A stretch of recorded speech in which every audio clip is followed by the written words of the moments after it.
Yes, chapter चल रहा है हमारा इलेक्ट्रिसिटी। तो आज हम हमारा नेक्स्ट टॉपिक स्टार्ट करते हैं क्या, ओम्स लॉ। बहुत इंपॉर्टेंट टॉपिक है ओम्स लॉ कि एक्चुअल में ओम्स लॉ है क्या। ये कह रहे हैं एट कांस्टेंट टेम्परेचर। देखो ओम्स लॉ के अंदर कांस्टेंट क्या रहता है, टेम्परेचर। एट कांस्टेंट टेम्परेचर, ठीक है, टेम्परेचर कांस्टेंट है, the current flowing through a conductor. जो करंट फ्लो हो रहा है, देखो कोई जब करंट फ्लो होता है तो करंट किस में से फ्लो होता है, कंडक्टर में से, क्योंकि कंडक्टर क्या होते हैं, which allow to pass the electricity from them, जो अपने अंदर से क्या करने दे, इलेक्ट्रिसिटी को पास होने दे। अब ये कह रहे हैं कि टेम्परेचर जब कांस्टेंट है तो क्या होगा, the current flowing through a conductor, current flowing through a conductor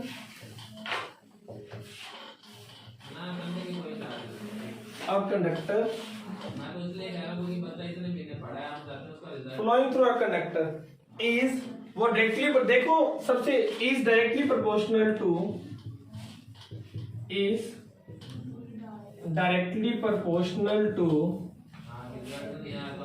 किसके डायरेक्टली प्रोपोर्शनल होगा, potential difference across its end. देखो ये एक वायर है, इस वायर के ये दो एंड है, इसमें से करंट फ्लो हो रहा है और इन दो एंड के बीच का पोटेंशियल डिफरेंस, कल हमने लास्ट लेक्चर में पोटेंशियल डिफरेंस के न्यूमेरिकल किए थे। तो ये कह रहे हैं कि पोटेंशियल डिफरेंस न्यूमेरिकल में हमने ये किया था, इस एक 128 वोल्ट था तो एक 118 वोल्ट था, तो उसमें से हमने क्या किया, माइनस कर दिया। डिफरेंस का मतलब क्या होता है, माइनस करना। ये कह रहे हैं वो जो करंट जो उसमें से फ्लो होगा, इस वायर में से जो करंट फ्लो हो रहे हैं वो डायरेक्टली प्रोपोर्शनल रहेगा किसके, पोटेंशियल डिफरेंस के, potential difference across the end, across the ends. भी दो एंड है कंडक्टर के, उस कंडक्टर के बीच में कितना पोटेंशियल डिफरेंस है। डायरेक्टली प्रोपोर्शनल जो ये लिखा हुआ है ना, इसका मतलब क्या होता है कि अगर एक वैल्यू इंक्रीज हो रही है तो दूसरी भी क्या होगी, इंक्रीज होगी। एक वैल्यू अगर डिक्रीज हो रही है तो दूसरी भी क्या हो जाएगी, डिक्रीज। अब ये क्या कह रहे हैं कि जो आई है वो डायरेक्टली प्रोपोर्शनल है V के। आई किसके डायरेक्टली प्रोपोर्शनल है, V के। अगर आई डायरेक्टली प्रोपोर्शनल V के, इसका मतलब अगर आई की वैल्यू इंक्रीज होगी तो V की भी इंक्रीज होगी, अगर आई की वैल्यू डिक्रीज होगी तो V की भी वैल्यू क्या हो जाएगी, डिक्रीज। आई है क्या, आई क्या है, करंट फ्लो फ्रॉम देम, जो एक कंडक्टर में से करंट फ्लो हो रहा है। V क्या है, पोटेंशियल डिफरेंस, क्या है, पोटेंशियल डिफरेंस, ठीक है। अगर I डायरेक्टली प्रोपोर्शनल V के है तो V भी किसके डायरेक्टली प्रोपोर्शनल होगा, I के, यही होगा। V भी किसके डायरेक्टली प्रोपोर्शनल होगा, I के। अब ये कह रहे हैं जो ये प्रोपोर्शनल का साइन है, जो प्रोपोर्शनल का साइन है, जब भी प्रोपोर्शनल का साइन हटता है तो क्या लगते हैं, कांस्टेंट लगते हैं। अब यहाँ एक कांस्टेंट लगा, देखो V is equal to R multiply I। ये R क्या है, एक कांस्टेंट है, R क्या है, कांस्टेंट। और कैसा कांस्टेंट, ओम्स कांस्टेंट। और जिसको क्या बोला गया है, R को बोला क्या जाता है, रेजिस्टेंस, ठीक है। R को क्या बोला जाता है, रेजिस्टेंस। अब मेरे पास फॉर्मूला बना V equal to R multiply I। अब मुझे अगर R की वैल्यू निकालनी हो, इसकी वैल्यू I इसके साथ मल्टीप्लाई में है ना, तो इक्वल टू के दूसरी साइड जाके क्या हो जाएगा, डिवाइड में आ जाएगा, क्या होगा, V बाई I। एक तो ये बन गया। अगर मुझे I की वैल्यू निकालनी हो तो क्या होगा, V बाई R। ये R इधर आके डिवाइड में आ जाएगा, और V की निकालनी हो तो मेरे पास है ही R मल्टीप्लाई I। यही क्या है मेरा ओम्स लॉ, कि the ratio of the potential difference and resistance, ठीक है, या फिर पोटेंशियल डिफरेंस और जो कंडक्टर में से जो करंट फ्लो हो रहा है, उनका जो प्रोडक्ट, उनका जो डायरेक्टली प्रोपोर्शनल रेशियो है, तो वही क्या होता है, ओम्स लॉ, ठीक है। अब दोनों डायरेक्टली प्रोपोर्शनल है तो क्या करें, इफ अगर मान लीजिए हम पोटेंशियल डिफरेंस को डबल कर दें, सिंपल है कि पोटेंशियल डिफरेंस की वैल्यू को अगर हम क्या कर दें, डबल, क्योंकि डायरेक्टली प्रोपोर्शनल है ना। हमने क्या किया कि पोटेंशियल डिफरेंस की वैल्यू को अगर डबल कर देते हैं, तो डबल का मतलब मल्टीप्लाई 2 कर दिया। अभी मैंने यहाँ बताया था कि अगर एक ये इंक्रीज होगा तो इधर भी इंक्रीज होगा, डायरेक्टिव क्वेश्चन का मतलब ही है। तो अगर हमने पोटेंशियल डिफरेंस को डबल कर दिया तो आई भी क्या हो जाएगा, डबल। ठीक है, अगर मैंने पोटेंशियल डिफरेंस को हाफ कर दिया तो आई भी मेरा क्या हो जाएगा, हाफ। ठीक है, क्लियर? ये बात तो क्लियर है ना, क्योंकि दोनों एक दूसरे के डायरेक्टली प्रोपोर्शनल है। डायरेक्टली प्रोपोर्शनल का मतलब ये क्या होगी, चीजें सेम है भाई। अगर ये डबल है तो वो भी डबल हो जाएगा, इसको हाफ कर दिया उसकी वैल्यू भी क्या हो जाएगी, हाफ। ठीक है, फिर ये कहते हैं कि अगर हम करंट को हाफ कर दें, करंट को क्या कर दें, हाफ, तो रजिस्टर भी क्या होगी, चीजें सेम है भाई। अगर ये डबल है तो वो भी डबल हो जाएगा, इसको हाफ कर दिया उसकी वैल्यू भी क्या हो जाएगी, हाफ। ठीक है, फिर ये कहते हैं कि अगर हम करंट को हाफ कर दें, करंट को क्या कर दें, हाफ, तो रेजिस्टेंस भी क्या हो जाएगा। देखो ये कह रहे हैं कि इधर रेजिस्टेंस क्या हो जाएगा, देखो आई और आर, इसमें देख लो या चाहे आप इसमें देख लो, दोनों क्या है, इनवर्स में है। इसका मतलब आई जो है इनवर्स में है, ऐसे है ना, 1/r ही तो है। देखो r है तो 1/i है, i है तो 1/r है, यही है ना, मतलब ये इनवर्स में है। इनवर्स में क्या होता है कि अगर एक की वैल्यू इंक्रीज हो रही है तो दूसरे की वैल्यू क्या हो जाएगी, डिक्रीज। देखो ऊपर एरो का मतलब होता है वैल्यू इंक्रीज होना, और down the arrow it means value क्या हो रही है, डिक्रीज हो रही है।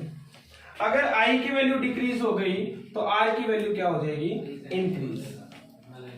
ठीक है, अब ये कह रहे हैं कि अगर हम इस i को अगर यहाँ डबल कर दें, i को क्या कर दिया, डबल, डबल 2 का इनवर्स क्या होगा, 1/2। मतलब क्या निकला कि अगर हमने करंट को डबल किया तो रेजिस्टेंस बिकम्स हाफ।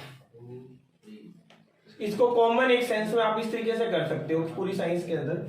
आपने अगर इसकी इनकी जगह वैल्यू 2 डालनी है, ये 2 हो गया तो ये 1/2 बन रहा है ना, तो मतलब ये डबल किया तो ये हाफ हो गया।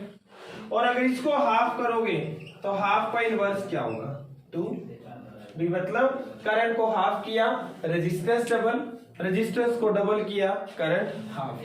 ठीक है, यही चीजें बोल रहे हैं ना ये, कि करंट को अगर डबल कर दिया then resistance should become half, and if current becomes half then resistance double.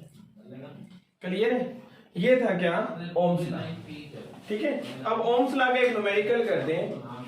ठीक है, तो एक कहते हैं कि एक सिंपल इलेक्ट्रिक करंट, ये क्लियर है ना सभी का, ओम्स लॉ। ठीक है, अब देखो क्या कह रहे हैं कि कोई आपको इसमें क्या होगा, कोई वैल्यूज गिवन होगी आर की, आपको आर निकालना पड़ सकता है, आपको आई भी निकालना पड़ सकता है। ठीक है, तो देखो क्या कह रहे हैं, न्यूमेरिकल देखते हैं इसका, तो आपको ये और भी क्लियर हो जाएगा। ये कह रहे हैं कि a simple electric current has a simple electric current has a 24 volt battery, 24 volt battery, a resistor of 60 ohms, and a resistors of 60 ohms. What will be the current in the circuit? What will be the current in circuit? ये electric circuit है।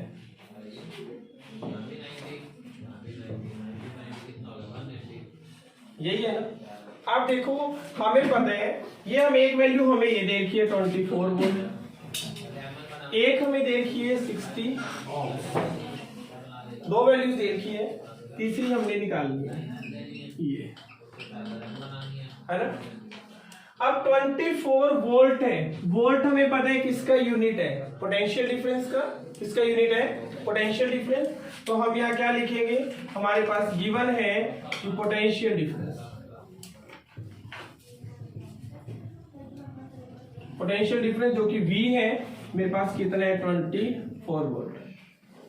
ठीक है, resistance का unit होता है ओम, क्या होता है, ओम। तो मेरे पास R की वैल्यू है रेजिस्टेंस, जो कि R है वो दे रखे हैं 60 ओम। ओम को लिखा ऐसे जाते हैं, ये ओम का सिंबल है, ठीक है।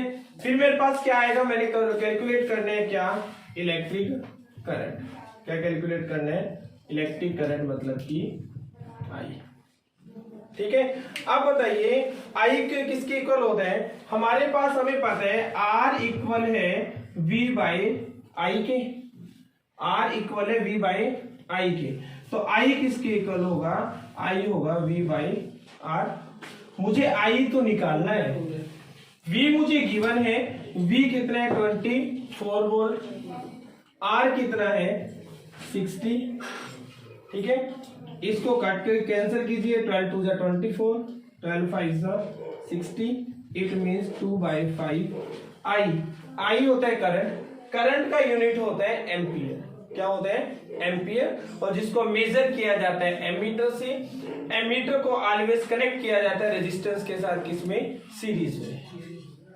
ये हो गया 2/5 एम्पियर, या फिर इसको बोल सकते हो 0.4 एम्पियर, 0.4 एम्पियर। यही था, यही इसने पूछा था। ओम्स लॉ का जब न्यूमेरिकल पेपर में अगर आता है ना, वैल्यू दे दी जाएगी। अब यहाँ आई पूछे, हो सकता V पूछ लेता। अब आप इसको V अगर निकालना होता तो मान लीजिए आई आपको इतना ही गिवन होता ना, इसी न्यूमेरिकल के लिए मान लीजिए 24 वोल्ट आपको वैल्यू नहीं दी गई, करंट दिया गया 0.4 एम्पियर, तो दोनों को मल्टीप्लाई कर दो 24 वोल्ट निकल जाएगा, है ना। इन दोनों को मल्टीप्लाई कर दो, V निकल जाएगा। V R निकालना हो तो इन दोनों को डिवाइड कर दो, R निकल जाएगा, ठीक है। तो आपको न्यूमेरिकल सेक्शन पे थोड़ा सा ध्यान देना है कि न्यूमेरिकल सेक्शन आपके पास वैल्यूज गिवन होगी और आप करोगे कैसे, ठीक है। वैल्यूज को ध्यान देना है, यूनिट्स पे चलने हैं कि वोल्ट, अब यहाँ वोल्ट लें, वोल्ट है यूनिट, तो हमें पता होना चाहिए कि ये V की वैल्यू है, पोटेंशियल डिफरेंस की वैल्यू है। ओम्स है तो हमें पता होना चाहिए कि ये किसकी वैल्यू है, पोटेंशियल रेजिस्टेंस की, किसकी है, रेजिस्टेंस। तो अब हमारे पास पोटेंशियल डिफरेंस और रेजिस्टेंस, दो चीजें गिवन हो गई, तीसरी हमने निकालनी है करंट। 3 में से 2 गिवन है, तीसरा न्यूमेरिकल में वैल्यू पुट कर दो। फिर ना इसकी ग्राफ की बात आती है। देखो ओम्स लॉ के अंदर V और I की बात हुई है, तो ग्राफ क्या होगा V और I के बीच में।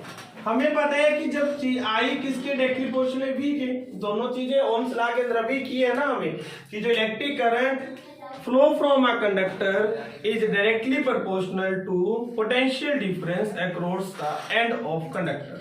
यही था ओम्स लॉ। अब दोनों डायरेक्टली प्रोपोर्शनल है, मतलब कि I की वैल्यू जैसे जैसे इंक्रीज होगी, मान लीजिए यहाँ पे हमने करंट को लिया y एक्सिस पे और x एक्सिस पे हमने ले लिया V, पोटेंशियल डिफरेंस, ये 0। देखो जैसे जैसे इसकी वैल्यू इंक्रीज होगी, इधर भी इंक्रीज होगी, तो ग्राफ क्या आएगा, स्ट्रेट लाइन। ऑलवेज क्या रहेगा, स्ट्रेट लाइन, ये ऐसे ग्राफ आएगा, क्योंकि दोनों की वैल्यू, दोनों एक दूसरे के I और V क्या है, डायरेक्टली प्रोपोर्शनल है। क्या है, डायरेक्टली प्रोपोर्शनल, ठीक है। क्लियर है इतना। अब देखो आगे हमारे पास टॉपिक आते हैं, 3 डेफिनेशंस आती है। एक आता है गुड कंडक्टर, एक आता है इंसुलेटर और एक आता है रजिस्टर, ठीक है। गुड कंडक्टर क्या होता है कि जिनका रजिस्टर, देखो कंडक्टर कौन से अच्छे होंगे, करंट और R डायरेक्टली प्रोपोर्शनल और इनवर्सली प्रोपोर्शनल है, एक दूसरे के इनवर्स में है ना, I और R इनवर्स में है, इसका मतलब। और कंडक्टर कौन से होते हैं, जो ज्यादा करंट को फ्लो करें, इजीली करंट को फ्लो करें, ये 0। देखो जैसे जैसे इसकी वैल्यू इंक्रीज होगी, इधर भी इंक्रीज होगी, तो ग्राफ क्या आएगा, स्ट्रेट लाइन। ऑलवेज क्या रहेगा, स्ट्रेट लाइन, ये ऐसे ग्राफ आएगा, क्योंकि दोनों की वैल्यू, दोनों एक दूसरे के I और V क्या है, डायरेक्टली प्रोपोर्शनल है। क्या है, डायरेक्टली प्रोपोर्शनल, ठीक है। क्लियर है इतना। अब देखो आगे हमारे पास टॉपिक आते हैं, 3 डेफिनेशंस आती है। एक आता है गुड कंडक्टर, एक आता है इंसुलेटर और एक आता है रजिस्टर, ठीक है। गुड कंडक्टर क्या होता है कि जिनका रजिस्टर, देखो कंडक्टर कौन से अच्छे होंगे, करंट और आर डायरेक्टली प्रोपोर्शनल और इनवर्सली प्रोपोर्शनल है, एक दूसरे के इनवर्स में है ना, आई और आर इनवर्स में है, इसका मतलब। और कंडक्टर कौन से होते हैं, जो ज्यादा करंट को फ्लो करें, इजीली करंट को फ्लो करें, अलो करें कि उनके अंदर से करंट निकल जाए। अब गुड कंडक्टर कौन से होंगे, जिनका रेजिस्टेंस वेरी लो होगा, जिनका रेजिस्टेंस बहुत ही कम होगा, those are the good conductor. और इंसुलेटर कौन से होंगे, जिनका रेजिस्टेंस हाई होगा। ठीक है, कंडक्टर कौन से होंगे, जिनका रेजिस्टेंस जो है very low. The substances which has the low electrical resistance is called the good conductor, and the substances which has the high electrical resistance are called the insulator. ठीक है, और रेजिस्टेंस क्या होते हैं, दो substances which have comparatively high electrical resistance, जिनका कुछ electrical resistance high रहते हैं, वो क्या होते हैं, रेजिस्टेंस। ठीक है, डन। नेक्स्ट हमारा टॉपिक क्या आता है, factor affecting the resistance of conductor. इससे पहले हमने ओम्स लॉ के साथ गुड कंडक्टर, फिर इंसुलेटर। अब ये कह रहे हैं कि कंडक्टर, गुड कंडक्टर कौन से थे, जिनका रेजिस्टेंस कम था। भी रेजिस्टेंस कम होगा तो करंट ज्यादा फ्लो होगा, रेजिस्टेंस ज्यादा होगा तो करंट कम फ्लो होगा। अब ये कह रहे हैं कि रेजिस्टेंस को अफेक्ट कौन कौन से फैक्टर करते हैं, रेजिस्टेंस कम या ज्यादा हमें कैसे हो रहे हैं। देखो, सबसे पहला फैक्टर है length of conductor. Length of conductor में क्या है कि जो आर है ना रेजिस्टेंस, वो डायरेक्टली प्रोपोर्शनल है किसके, लेंथ ऑफ कंडक्टर के। It is directly proportional to length of conductor. कि मतलब क्या है, जैसे जैसे वायर बढ़ेगी ना, जैसे जैसे लेंथ इंक्रीज हो जाएगी कंडक्टर की, तो रेजिस्टेंस भी क्या हो जाएगा, इंक्रीज हो जाएगा। क्या हो जाएगा, इंक्रीज। क्लियर है। फिर ये दूसरा कह रहे हैं एरिया ऑफ क्रॉस सेक्शन। देखो, फैक्टर्स बहुत इंपॉर्टेंट है। एरिया ऑफ जो क्रॉस सेक्शन है, आर जो है वो इनवर्सली प्रोपोर्शनल है एरिया ऑफ क्रॉस सेक्शन के। देखिए कैसे, मेरे पास एक वायर ये है, वायर नंबर 1, ये है मेरे पास वायर नंबर 2, ठीक है, ये है मेरे पास वायर नंबर 3। ठीक है, जनरल सेंस से जान सकते हो, ये वायर बिल्कुल कम करंट को फ्लो कर दिया है। जैसे जैसे एरिया बढ़ रहा है, देखिए ये वायर वो है, हम वैसे एग्जांपल लें, इन्वर्टर में वायर यूज करते हैं इन्वर्टर कनेक्शन के लिए। ये जो हमारे पोल से हमारे घर तक आ रही है, ये जो हमारे पावर हाउस से हमारे घर के बाहर पोल के ट्रांसफार्मर के तार, जो 11,000 या 32,000 जो भी वोल्ट इलेक्ट्रिसिटी आती है, 11,000 वोल्ट वाली, बताओ किसमें करंट ज्यादा आ रहा है, जो ट्रांसफार्मर से आ रही है। उसके बाद किसमें कम हुआ, घर से हमारे घर तक आई, फिर किसमें कम हुआ, प्लग तक आई, कम होती जा रही है ना। अब ये कह रहे हैं इसका एरिया सबसे कम है, एरिया इसका सबसे कम है, इसके बाद किसका ज्यादा है, इसका, फिर इसका एरिया सबसे ज्यादा है। कि जैसे जैसे कंडक्टर का एरिया इंक्रीज होगा, जैसे जैसे कंडक्टर का एरिया इंक्रीज होगा, वैसे वैसे क्या होगा, रेजिस्टेंस डिक्रीज होगा।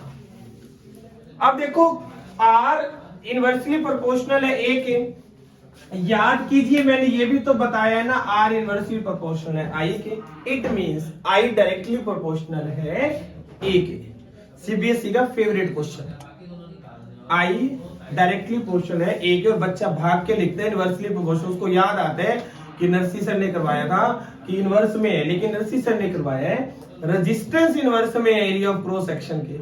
सर ने ये नहीं बताया कि करंट के इनवर्स में। करंट और रेजिस्टेंस भी इनवर्स में है, एरिया और रेजिस्टेंस भी इनवर्स में है, तो बताइए एरिया और करंट तो किस में होंगे, डायरेक्टली होंगे ना। इसलिए जैसे जैसे एरिया इंक्रीज होगा, वैसे वैसे करंट भी क्या होगा, ज्यादा फ्लो होगा। देखिए, इसमें करंट सबसे कम है, इसमें करंट उससे ज्यादा फ्लो हो रहा है, इसमें करंट सबसे ज्यादा। इससे करंट लग गया ना किसी बच्चे को, बच जाओगे। इससे करंट लग गया, पैरालिसिस, कुछ चांसेस है कि बच जाओगे। इससे अगर करंट लग गया, नो चांस, आप उसी टाइम अटैक होगा, बॉडी बर्न हो जाएगी, खत्म। क्यों, पूरी बॉडी का जो ब्लड है वो सडनली किसमें, हाइड्रेट में चेंज हो जाएगा, बॉडी क्या हो जाएगी, खत्म। तो जैसे जैसे एरिया इंक्रीज हो रहा है तो करंट की अमाउंट भी क्या हो रही है, इंक्रीज। फिर आता है नेचर ऑफ मटेरियल। अब देखिए कंडक्टर कौन से अच्छे हैं, जिनका रेजिस्टेंस क्या होगा, कम होगा, जिनका रेजिस्टेंस क्या होगा, कम। फिर कह रहे हैं टेम्परेचर। टेम्परेचर का इफेक्ट क्या है, कह रहे हैं कि resistance of pure metal increase, resistance increase होगा, रेजिस्टेंस क्या होगा, इंक्रीज होगा जैसे जैसे हम टेम्परेचर को इंक्रीज करेंगे, रेजिस्टेंस डिक्रीज होगा जैसे जैसे हम टेम्परेचर को डिक्रीज करेंगे। 4 फैक्टर्स हैं, लेंथ के डायरेक्टली प्रोपोर्शनल है, एरिया के इनवर्सली प्रोपोर्शनल है, nature of material, resistance high होगा तो वो गुड कंडक्टर नहीं होगा, और रेजिस्टेंस लो होगा तो क्या होगा, गुड कंडक्टर होगा। तो हमें कौन सा कंडक्टर यूज करना चाहिए, जिसका रेजिस्टेंस लो हो, ठीक है। और टेम्परेचर में क्या है, रेजिस्टेंस अगर इंक्रीज हो जाएगा तो टेम्परेचर भी इंक्रीज, रेजिस्टेंस डिक्रीज तो टेम्परेचर भी डिक्रीज। ओके, क्लियर है इतना। अब इसी से सेम यही से ना एक टॉपिक निकलता है रेजिस्टिविटी। देखिए इन्हीं चीजों से मैं यहीं से निकाल रहा हूं, मैं इसको कुछ नहीं कर रहा। देखिए मैंने पहली बात बताई, रेजिस्टिविटी पेपर में आगे आपने सबसे पहला पॉइंट लिखना है कि resistance of a conductor is directly proportional to length of conductor, यही है। तो R is directly proportional to L, ये मैं आपको बता रहा हूं रेजिस्टिविटी, ठीक है, यही था पहली इक्वेशन। सेकंड क्या है, resistance of conductor is inversely proportional to area of cross section, ये भी निकाला है हमने।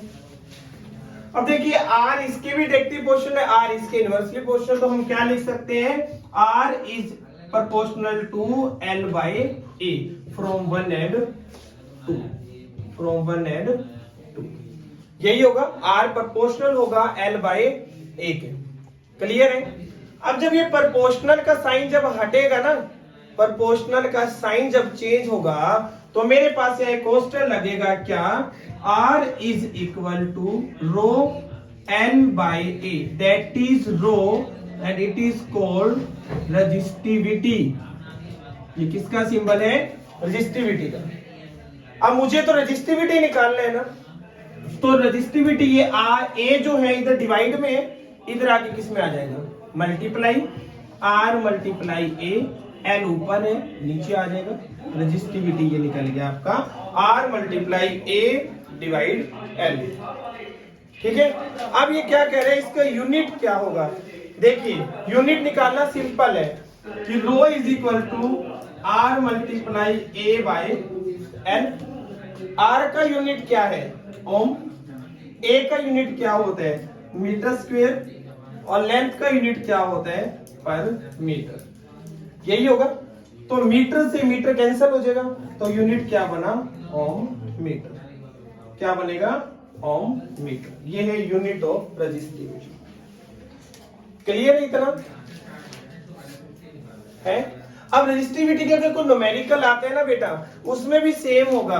आपको इसका फॉर्मूला पता होना चाहिए कि रो जो है इक्वल होता है R multiply A by L, values आपको गिवन होगी, डायरेक्ट आपको पता है कि जो वैल्यूज है R ओम में होगा, ये मीटर स्क्वायर में होगा, है ना, ये मीटर में होगी, तो उसकी वैल्यूज पुट करके सोल्व कर दो, आपका न्यूमेरिकल सोल्व हो जाएगा रेजिस्टिविटी का, ठीक है, क्लियर है। अब हमारा जो नेक्स्ट टॉपिक रहेगा ना, वो रहेगा रजिस्टर का, कॉम्बिनेशन ऑफ रेजिस्टेंस, जो कि सीरीज या फिर पैरेलल दोनों रहेंगे, जो कि नेक्स्ट वीडियो में करेंगे। Okay, thank you.